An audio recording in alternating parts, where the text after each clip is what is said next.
Yeah, so I believe the next topic was differentiating inverse functions.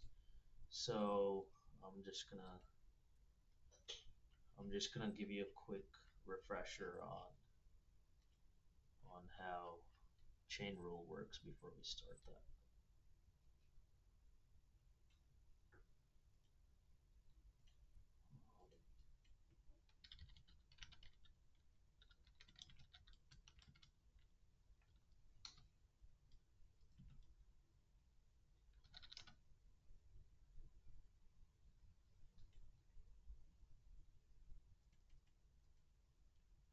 Okay, so I hope you remember chain rule, um, which Yeah. was which was probably one of the most important differentiation rules in all of calc.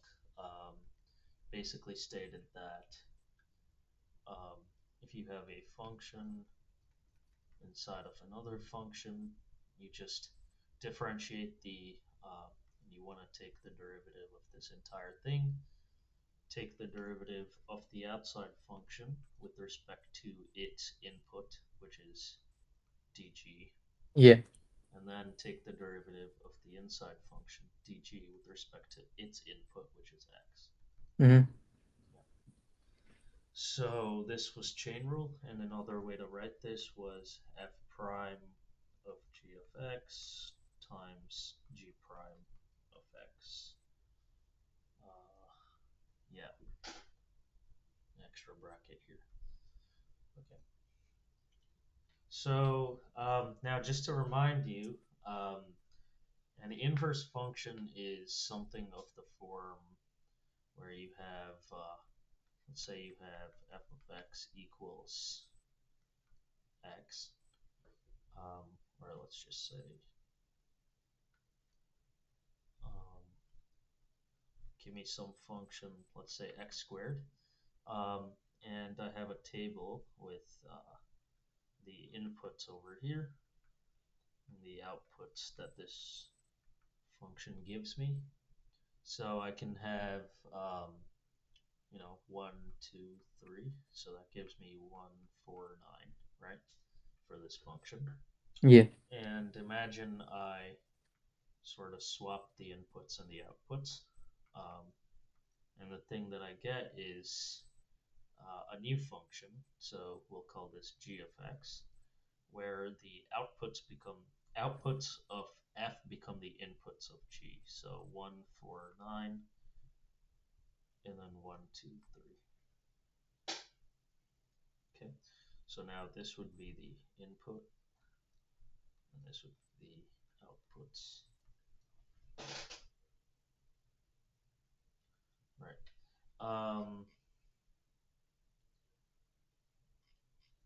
And let me just see what they want to cover.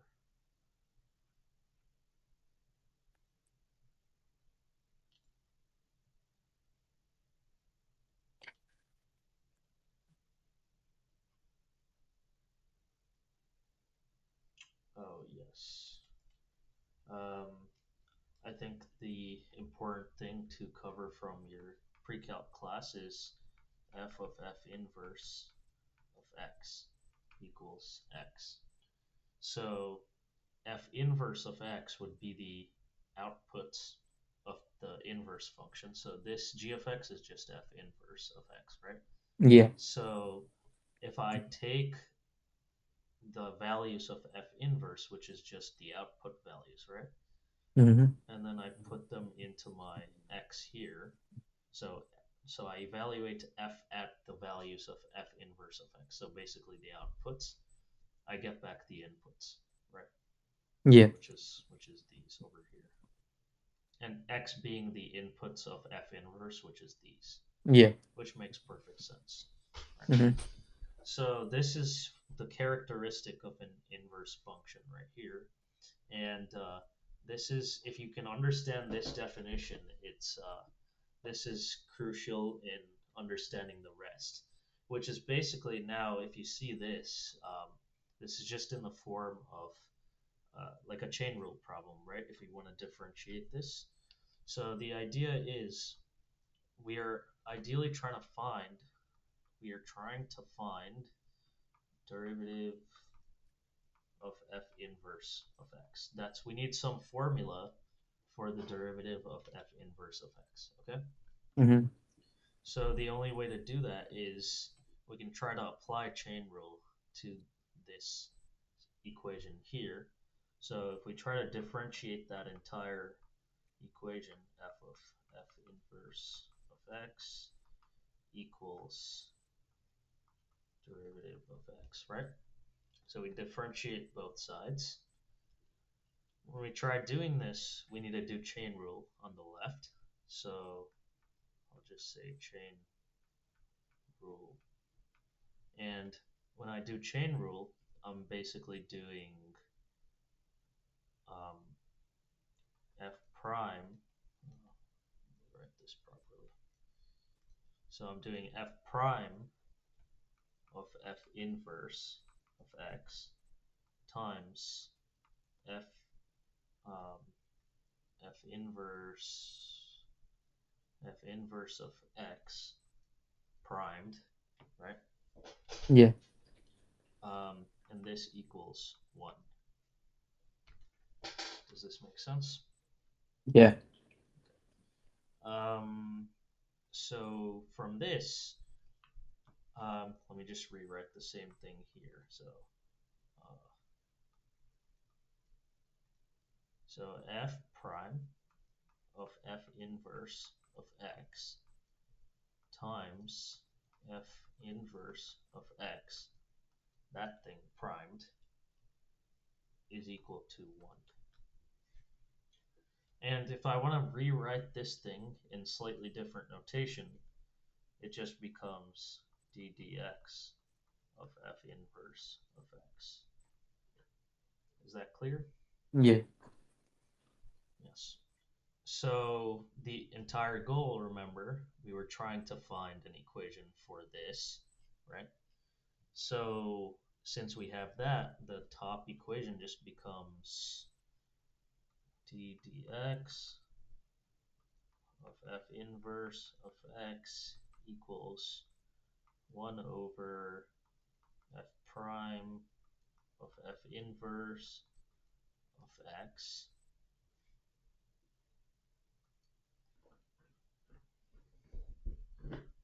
That's it, right? We just divide over this part Yeah. to that side, and then we have an equation for this thing, which is what we were looking for. So this is just basically in plain English saying my derivative of the inverse function of f is just equal to 1 over the derivative of f evaluated at f inverse of x. Mm-hmm. Clear? Yeah. Okay.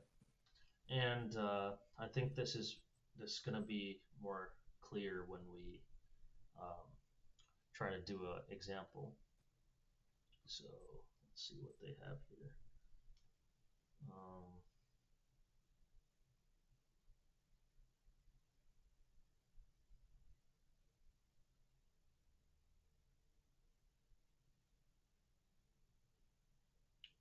okay, so if we have, let's try x squared. So f of x equals x squared. Can you tell me what f inverse would be? Oh, the square root of x. Yeah, so the square root of x. And from here, um, if I want to apply this formula, essentially I'm trying to now find the derivative of x square root of x, right? So we know if I just try to differentiate x to the 1/2, I just get 1/2 x to the negative 1/2, right? Yeah. From power rule. So if we apply this formula, we should also get the same thing, right? Yeah. So So do you want to give it a go and try I to think find is it? it one over 2 root x? Yeah, exactly. Yeah, Yeah. and then that's the same as this. Yeah. So you should get 1 over 2 So f inverse of x prime is just 1 over 2 root x. Yeah, this is correct.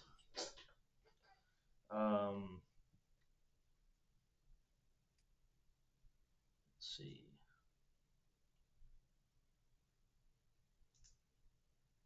I think visual picture may be in order here. So if I have some coordinate plane, x, y, and let's say I have, so this is just some axis of symmetry, call it, okay? And if I have some function f, which looks like this, all right, just a piece of f, then f inverse is it's just its mirror image, right? Yeah. So it should look something like, that's not perfect, but you get the idea. Yeah. So just the mirror image through the axis of symmetry, which is this diagonal line, is f inverse. Um, and when I'm trying to differentiate, um, when I'm trying to differentiate f inverse, so that's just like finding this tangent line, right? Mm-hmm. So tangent line, the slope of the tangent line is the derivative at that point. And now I would have to do, let's see, this would become, so the derivative of f. So this line right here is the derivative of, so this is f prime of x, right? Yeah. And then this line is f inverse of x. Um, that should be a prime. Prime. This is visually what we're trying to do here. And again, if I drew this correctly, what you'll see is that um, if you take the slope of this line, so which is that line, and you take the slope of this other tangent line, they will actually be related by this factor right here, okay, or this factor. So it'll be like, so the derivative of the inverse function would just be 1 over the derivative um, of the original function evaluated at Mm-hmm. the output of the inverse. It's slightly weird, but I Yeah. can I can show you the picture they have. I'll paste it in the chat. It's probably more clear with what they have.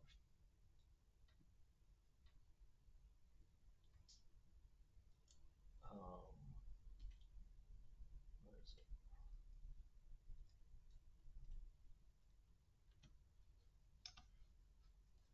Yeah, just take a look at this image,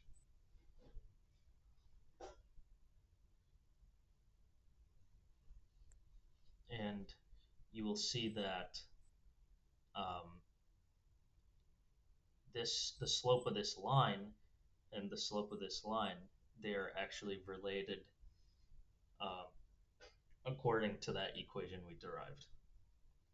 So the easiest way to do this is, notice how, oh, I did miss an important detail in my picture, which was um, this right here. Um, let's see, they have f inverse. Yeah, so this should be f inverse of x. Okay, that's the x value. Wait, All right, why shouldn't that be f of x? this one. Like the line that you labeled there, that's f of x, right? Like Oh, the this curve. is no, yeah, that's f of x. You're right, but this is the x value, right? Because the place where I'm evaluating the derivative of the regular function is at this point, right? Because if you'll see the formula, I'm evaluating f prime at f inverse of x, so it's some x value. Oh, okay. So this is just the x value at which I'm evaluating this tangent line, and and the y value would just be this would also be f inverse of x. So what's happening is you're saying if I take f prime of x and then I plug in x equals f inverse of Yeah, x, okay, yeah. right? Mm-hmm. So then f inverse of x plugged into my f prime function is just so that to the power of -1 is equal to the derivative of the inverse function. That's what I'm saying. Does Yeah. that make sense? It's very confusing, but that's the idea. Okay. Okay, so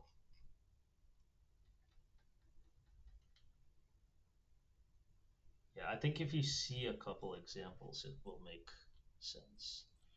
Um, yeah, so um, one of the most profound examples is we can use this to find the derivative of log base something of x. So if we have some function f of x equals log base a of x, then f prime of x is just equal to um, now again we can think of log base a of x as um, the inverse function for something else, right? So what is log base a of x the inverse of?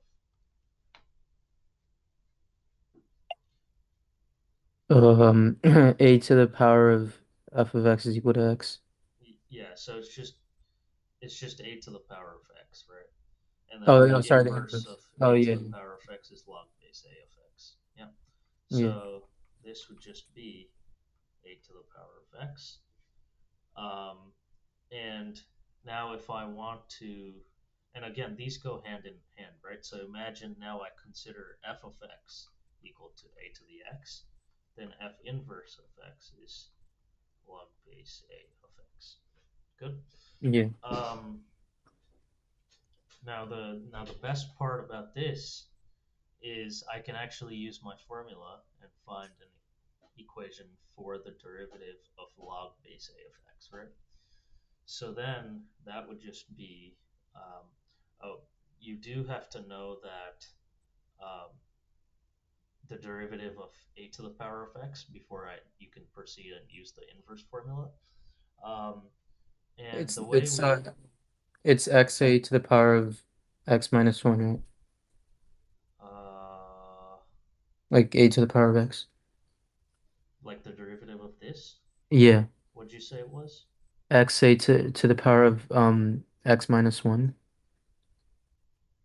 Oh, but a is like a number, and you have x in the Oh, okay. Oh, yeah, exponent, yeah, right? So it's a yeah. Yeah. different type of Oh, yeah. function. So the power rule only applies to Yeah, x has to be. polynomials. Yeah, yeah.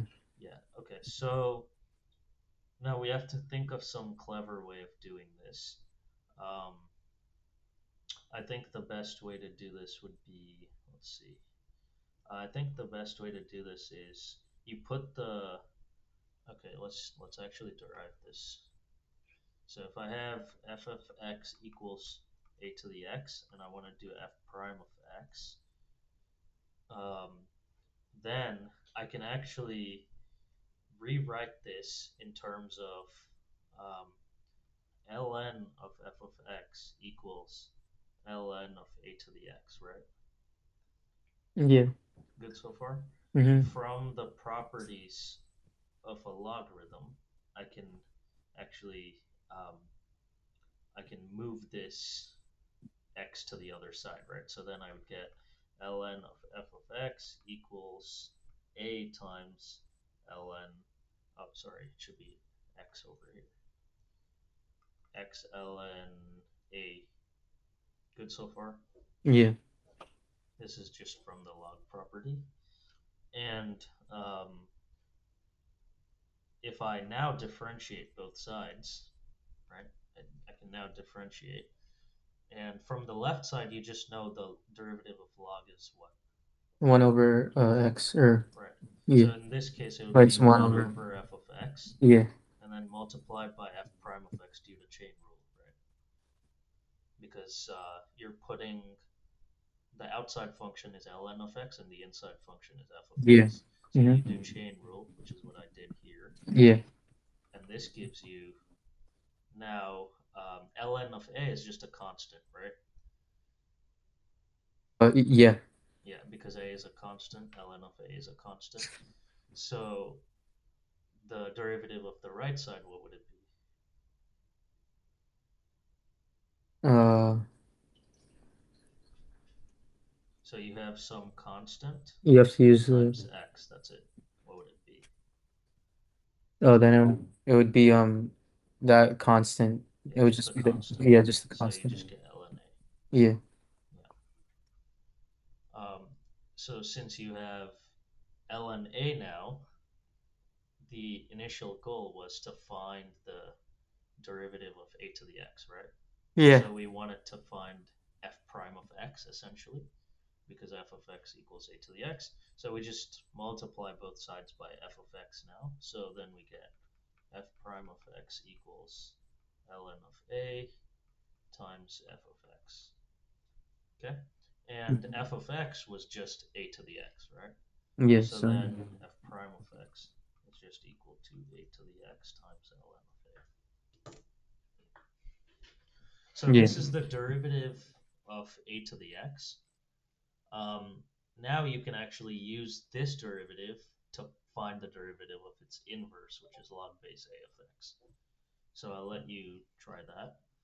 Um, so essentially, what I'm asking you to do is we have f of x equals a to the x, and you told me that the inverse of this is just log base a of x, correct? yeah, And now the goal is to find d dx of f inverse of x. So go ahead and see if you can find that.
I'll be right back. One second.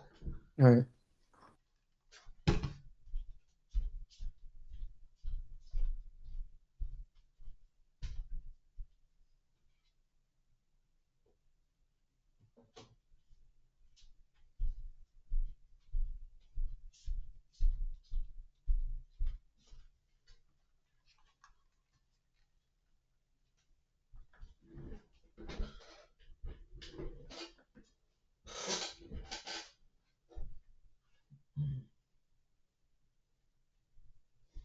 wait, I didn't get it, like, wait, Okay, I can help you. Perhaps the next example I'll make you do it on your own. yeah, That's fine. So remember we said that the derivative of the inverse of some yeah, function is just equal to 1 over.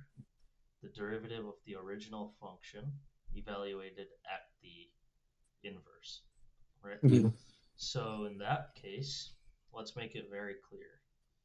This is just equal to 1 over f prime of f inverse of x, right? This is the formula. Yeah. So then um, f prime, what is f prime? That's the derivative of a to the x, right? Yeah. So that would So that would just be this. yeah, AX on it, yeah. Yeah. So a to the x times ln of a. However, I'm asking you to evaluate this, which is at f inverse of x. Does that Yeah. make sense? So essentially, you're just plugging in log base a of x into x here. Oh, okay, yeah, That's yeah. it. Okay.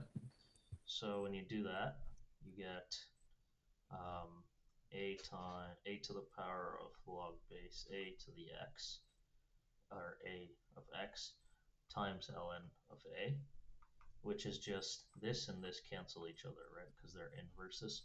Mm-hmm. So then you get x times ln of a, right? And what happens to the one on the top? Yeah, so I'm gonna invert that. So now the actual derivative, which is f inverse of x, is just 1 over this, right? Okay. Yeah, and that's the answer.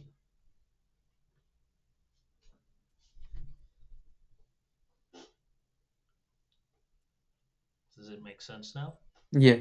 So again, to recap, we started with some function f of x. Its inverse function is log base a of x. And the entire goal of this class today was to find the derivative of the inverse function. So essentially, we're differentiating log base a of x, and log base a of x, its derivative is just 1 over f prime, and f prime is just the derivative of this guy, which is a to the x times ln of a, evaluated at f inverse of x. Does that make sense? And f inverse of x is just log base a of x. So you plug that in into the derivative of f prime, Yeah. and then you get x ln of a. So 1 over that is the derivative. Okay. Mm-hmm. We'll do one more example together, and then we'll I'll give you some on your own. Okay. So the next one they have here is, so f of x equals 4 log base 2 of x plus 5x. Is this cubed or squared? It doesn't matter. Okay. All right. So for this one, again, the way to do these inverse derivatives is just start with f of x. Okay. Set that Mm-hmm. aside. Label it properly. Next, find f inverse of x. So what is f inverse? Oh, well, okay, so that one's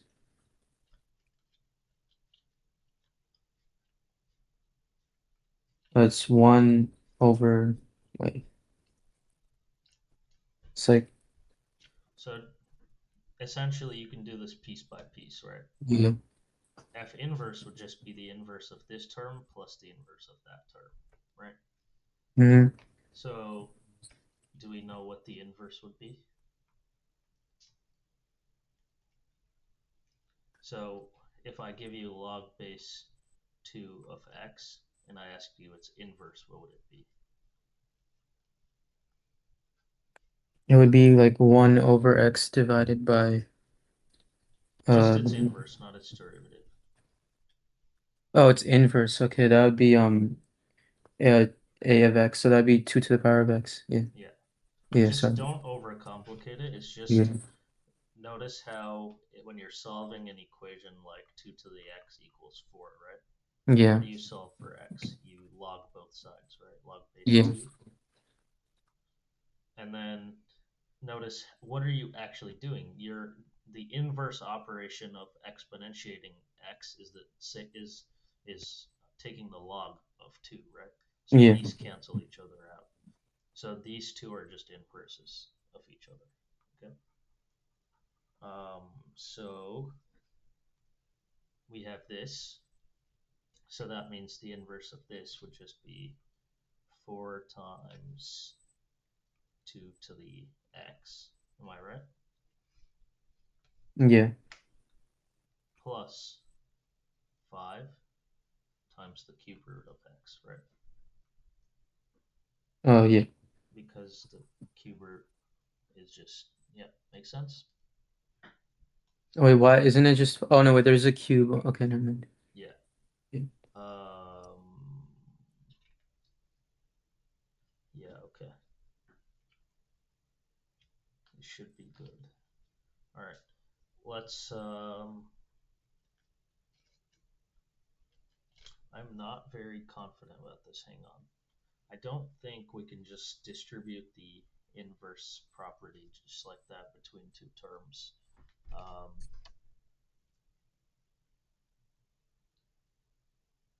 there's actually an easier way to differentiate this, okay? The easier way to do it is we already know what the derivative of a log function is, right? From Yeah. what we did over here. We said that the derivative of log base a of x is just 1 over x times ln of a, right?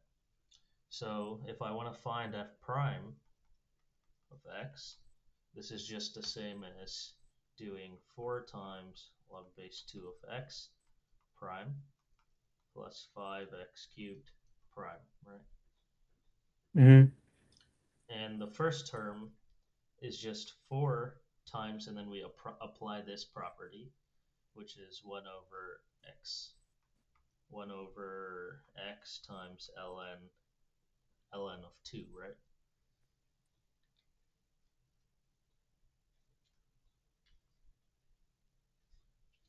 Wait, don't you have to apply the product rule here? You don't do product rule when it's just a constant, right? Remember I told you it Oh, yeah. was if you have c times f of x, and then you're differentiating that, this is just the same as c times the Okay. derivative Yeah. of f. Yeah. So that's essentially what we did here. Yeah, constants are easy to work with. Of course, if there was another function in front of the log, you're right. If it was like an x or something, yeah. But does this make sense? Yeah. And then plus 15x squared. So that's just the derivative.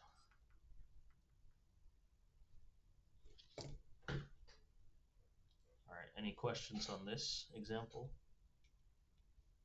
Wait, but we found the derivative of f of x, right? Not Yeah. So actually, f inverse. I think I think they were just wanting us to. You're right. I think they were just asking us to find the derivative of f because we just derived the property, this property, right? We used the inverse function property to find the derivative of the log function. They just wanted you to apply the log function derivative, which is what you did here. But you're right to question maybe how about finding the inverse of f and then differentiating that? Would that be easy to do?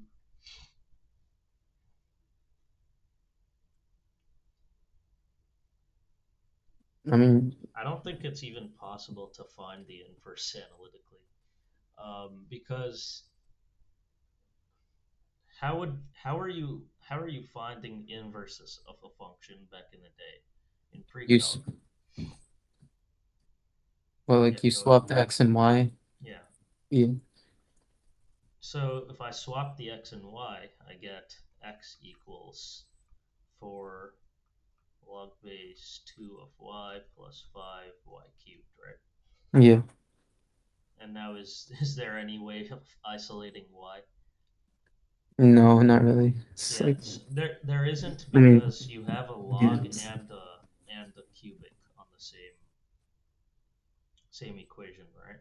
Or same Yeah. side, and there's really no way of doing this. Like for example, if I give you log base x equals 2 to the x, is there any way of solving this? No. Not What? by hand. Yeah. Yeah, because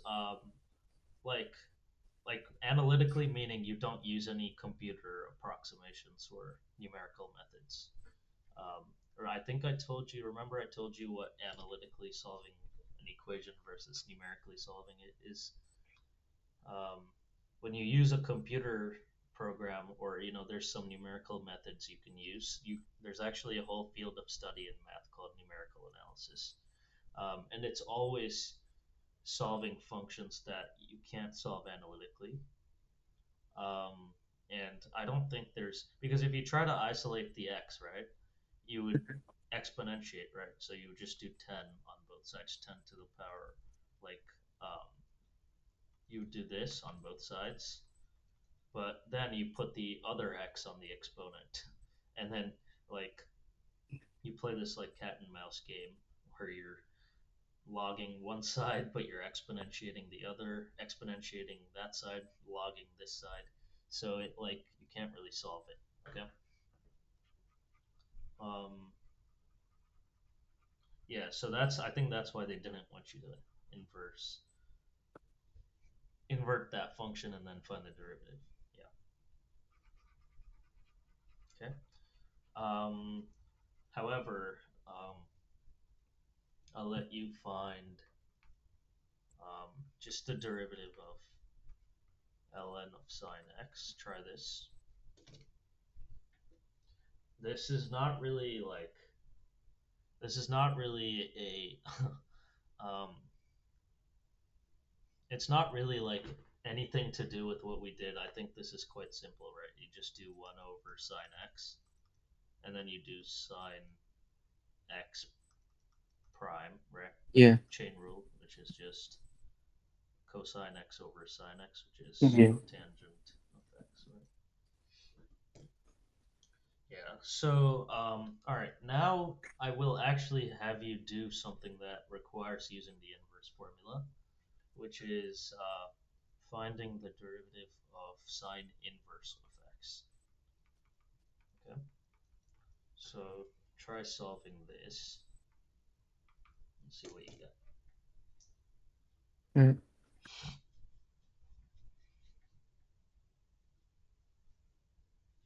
And just a hint, you have to use this formula. Yeah.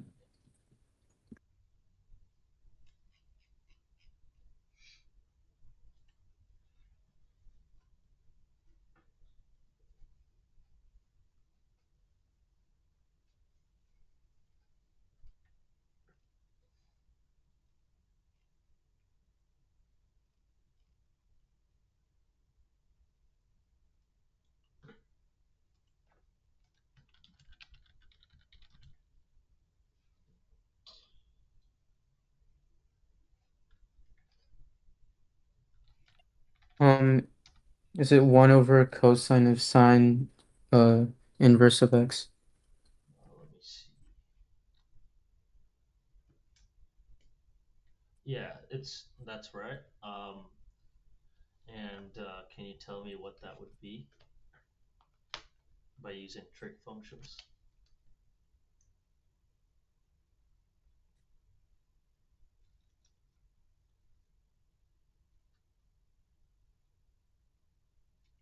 So you can use like a trig identity, is It's what I'm like saying, to simplify it. it's secant times it's secant times sine of -1 x, or it's inverse of sine x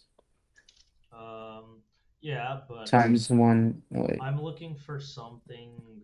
Um, okay, this is probably hard to do. It's not just straightforward. So you got 1 over um, cosine of sine inverse, right? Yeah. Which is completely fine. but you don't ever see anyone writing a function like this. Cosine of sine inverse. It's kind of weird. Um, However, what you can do is you have two identities, which is sine squared x plus cosine squared x equals 1, Yeah. right? Um, what else did they use? Oh, yes. Sine inverse, what is it actually doing? If you have sine of x, sine inverse of x is just x, right? Yeah. Does that make sense? Because if you have sine theta equals some value, let's say 1/2, what does the inverse function actually do? You're doing sine inverse of a half equals theta, right? Yeah. So maybe I would have to actually use theta here. If I use theta, then this is a bit easier. So, okay, now this is more clear. So let's say that um, you're trying to evaluate. So let's say theta is like the angle, okay? Yeah. And sine inverse of some ratio. So if you have sine theta equals 1/2, then sine inverse of a half equals theta. Yeah. But in this case, x is like the 1/2. Yeah. Okay, make sense? Mm-hmm. All right. So in that case, I could let sine inverse of x equal theta, right? Yeah. Okay, good. In that case, my derivative becomes, so I'm just making a substitution, that's all. Okay. So we have this identity, which is defined over the angle theta. Okay. And then I said sine theta is 1/2. This is just an example. Okay. And then Yeah. sine inverse of the half would be a theta. And I could put anything I want in place of the half, right? Yeah, I know. It's And an I can example. still get the theta. So let's just say x is the thing that you put into the sine inverse and you get the theta. Yeah. Now it's well defined. So I get 1 over cosine what? So wait, would you just replace that with theta? Yeah, that's it. So it'd be Because we secant. made this substitution, right? So it'd be secant theta. It would be secant theta, but then we have to substitute back um, we have to go back to x coordinates, right? We can't just leave it Oh, yeah. as in terms of theta because we did it with respect to x, right? So then you ask yourself, okay, um, I have, let's see, um, I have the cosine theta, but now how do I bring it back in terms of x? And the easiest way to do that is using this identity. Actually, if you um, if you solve for cosine theta in this equation, right, you get 1 minus sine squared theta, and then you get the square root of that, right? Yeah. Equals cosine theta. Mm-hmm. Um, okay, and since you did this, now you can say, okay, I found that the derivative of sine inverse is 1 over cosine theta, so I can plug this in for cosine theta, right? So then derivative of sine inverse of x equals 1 over um, 1 minus sine squared theta to the half. Are we good with this so far? Yeah. Okay, but now you may be asking yourself, but what's the point of doing this? Because we're still in terms of theta, right? Yeah. We didn't really bring it back. Um, But we can use the oh wait, never mind. yes, yeah, keep going. No, I was gonna Or say you could replace that, but it would. I was gonna use the same equation, but that would make sense. yeah, I mean, so essentially you would just do theta is sine inverse of x, right? So then can I just plug in sine inverse of x into theta? Oh yeah, you can. Yeah. So then what happens if I do that? So you get 1 minus sines. So let's do that together. So we get 1 over 1 minus sine of sine inverse of x, right? Yeah. All squared. No, to the Because power of sine e. to the power of 1/2, yeah. Yeah. Good so far? Any questions or are you Wait, clear with that? why'd you do the everything square? Oh, because this sine Oh is no, wait, oh squared. yeah, okay, yeah, yeah, Yeah, okay. yeah. So I just plugged in sine inverse for theta. That's it. Okay? So sine of sine inverse, these are just inverses. They cancel out, right? Yeah. So this and this cancel each other out. That's like saying log base a of a to the x. They just cancel each other out, right? So if you do, it's like saying if you take, oh, actually at the very beginning we did this, remember? At the beginning of this class, we said, if you remember, notice how we do, if you take f and you plug in f, its inverse into f, you just get x back, Yeah. right? It's the same thing happening here. So the f function is just sine x, right? And then you plug in its inverse, you should just get back x, right? Yeah. Yeah. So because of that property, we actually do this transformation back. So this is just 1 over 1 minus x squared to the 1/2, of course. So going back now, the derivative of sine inverse of x is 1 over 1 minus x squared to the half. You could also write that as like square root, right? Not. Yeah, you can write it as a square root. Mm. So the square root of 1 minus x squared.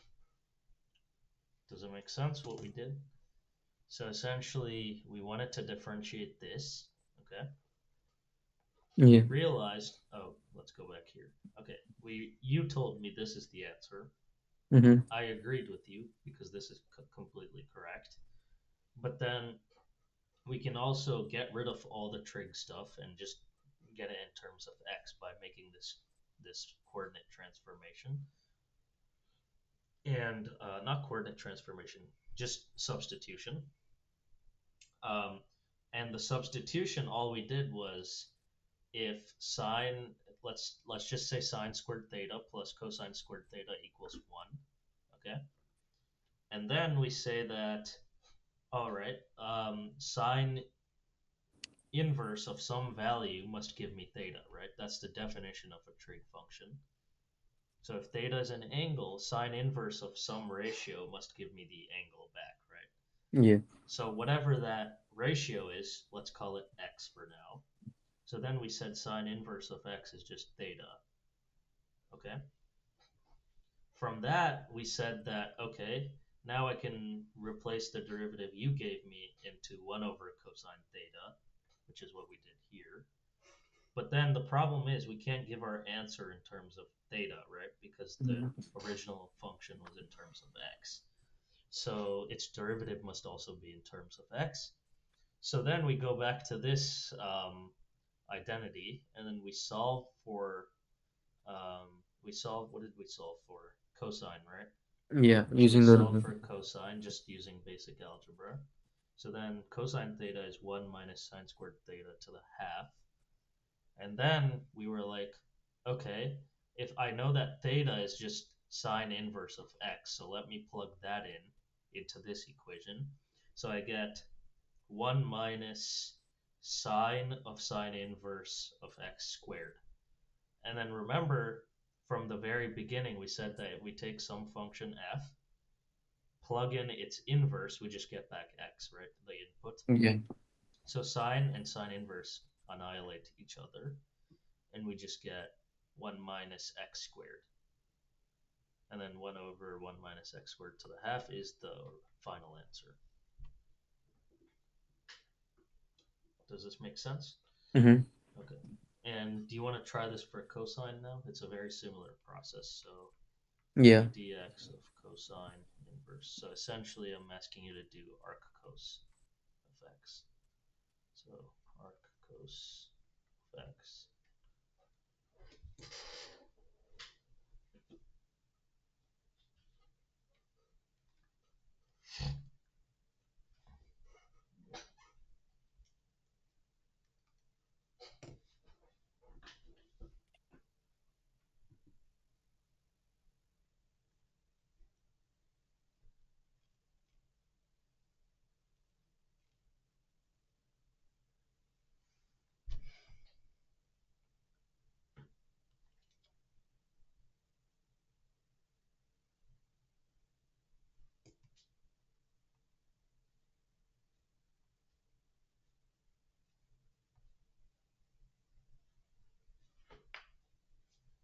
Um, Also, if I'm going too fast, just tell me because I actually wouldn't know unless you tell me if I'm going too fast. All right. So Yeah. again, like throughout the calculus sequence, there may be times when I go too fast. So just tell me to slow down, and I'm happy to do it. Yeah. Okay. Mm-hmm. Yeah, because like if this is your first time seeing it, like then it's like a bit fuzzy. But then like I do this like every day. Like I've been doing it for a while. So if you need me to slow down, I wouldn't know unless you tell me to. Yeah. Yeah. Yeah, Mhm. yeah,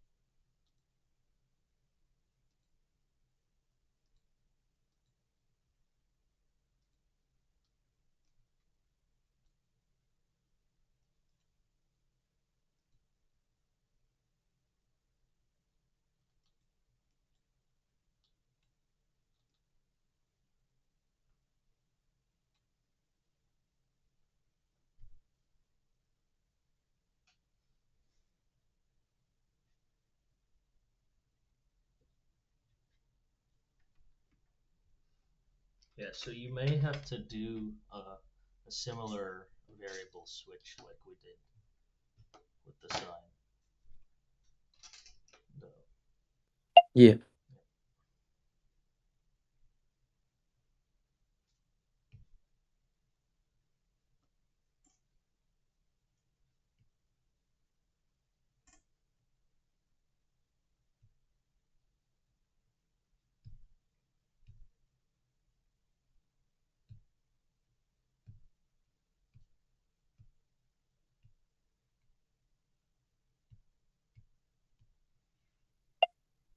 I got -1 over the square root of 1 minus x squared. Let me see if that's the answer.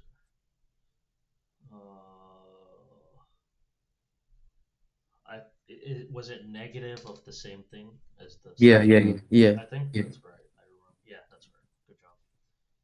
Yeah. So I think did you understand it fully now with the what we did with the trig substitution there? Yeah. I mean, it was the same thing as the other problem. Yeah. Yeah. Same thing. And you can actually carry this out for other trig functions too. Um, Actually, that might be I might be completely wrong about that. Let's see why I might be wrong. Is tan inverse a continuous function? No, there's asymptotes. Yeah, so that's why it's not differentiable, right? Wait, so the inverse of tangent's not Yeah, it's not different. differentiable globally. It's differentiable only at certain spots, but Like, so you you would like have to restrict the domain. yeah, you can be like you can take its derivative. So essentially, there's no meaning of taking its derivative. Like you can't really do it. But what you can do is you can just like say, okay, I think does inverse tan look like this or something? Yeah, and then there's like an asymptote at like Yeah, intervals of pi over 2. yeah. So okay, if it looks like this, then I mean you can't really differentiate it because the function gives you the entire thing, right? Like you can't be like, oh, I'm gonna like isolate this part. So the only way I can think of doing it is, I guess you treat it like a piecewise function, so you can break apart tan inverse into like different pieces, you know.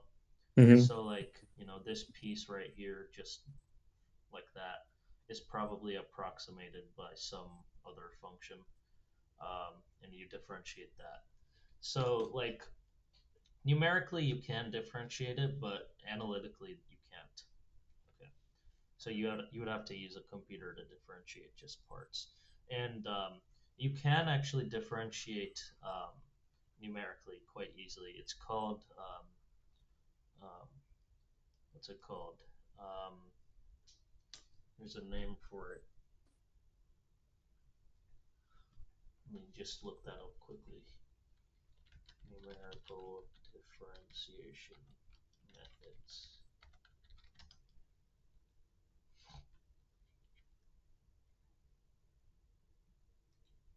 Oh yes, yes. There's this thing called the forward difference method. There's this thing called the complex step differentiation central. I remember doing this a while ago actually. It's if you're curious, the way your computer would actually evaluate a function is, so again, this is an approximation, right? You can't really differentiate it. So Yeah. you do f of x plus h minus f of x all over h. Notice how this is very similar to the limit definition of the Yeah. derivative, except the Mhm. only difference is there's no limit. So Yeah. this is only an approximation. And it turns out that if you actually use the step size that's really small, again, this turns into the calculus derivative if you actually make it h like tending to zero, right? But Yeah. then you can like manually set h to be very small but not zero, and you do this and you get like a decent approximation. And you can actually code this up in Python and do it. Yeah, yeah. Anyways, I wanted to leave you with one thing before we end in the last 30 seconds that we have, Mm-hmm. which is notice how we started off with x as the original variable. And Yeah. then in the middle, we ended up substituting this theta in. Yeah. So in math, you will do this a lot of times, especially in Calc 2 when you start doing integrals. There's this thing, actually, not in Calc 2, you'll see this in Calc 1. There's this thing called u sub that you do. So essentially, you take some integral that's in x, right? You can't Mm-hmm. really solve it, so you make a substitution. So you put it in terms of another variable, Yeah. just like we did here. We put it in terms of theta. That integral then becomes easy to solve. Once you solve that, then you inverse transform it back into x terms. Yeah. So the variable that shows up in between like this, where you're just using it as a placeholder, is called a dummy variable in math. Um, so so this is a dummy variable. Okay, so that's the terminology. Just I want you to know this because later on in college, I'm pretty sure you're the type of person who's going to study something related to math. I hope in college because you seem like very sharp at math. Or it doesn't have to be pure math, but something in the STEM field that Yeah. involves math. But you will see this word a lot, dummy variable, and this is what they mean when you make a substitution somewhere in the middle of the problem, and then it actually doesn't show up in your final answer. Wait, Okay. does this only apply in calc or? No, no, it can you can dummy variable is just a general thing. I mean, most of math that you'll be doing from now on is going to be involving calculus. Yeah. Algebra is just like algebra is required to do like every branch of math. So algebra isn't really just like, again, when I say algebra, I don't mean like the more complicated algebras that you'll learn in the future, but I mean the algebra that you've been taught in high school. Mm-hmm. That's like essential to every branch of math. So the higher you go, every branch of math will actually, in most branches, will involve calculus. So you will see this in pretty much probability theory, statistics. They all involve calculus. So you will see it there. Um, you will also see it probably in linear algebra and like maybe abstract algebra. But it's just like this thing. It's like it just becomes second nature to you when you've seen it. Yeah. Yeah. All right. All right. All right. Take care. Take care, guys. See you on I'll see you Sunday. Sunday. Yeah. Yeah. Bye. Bye.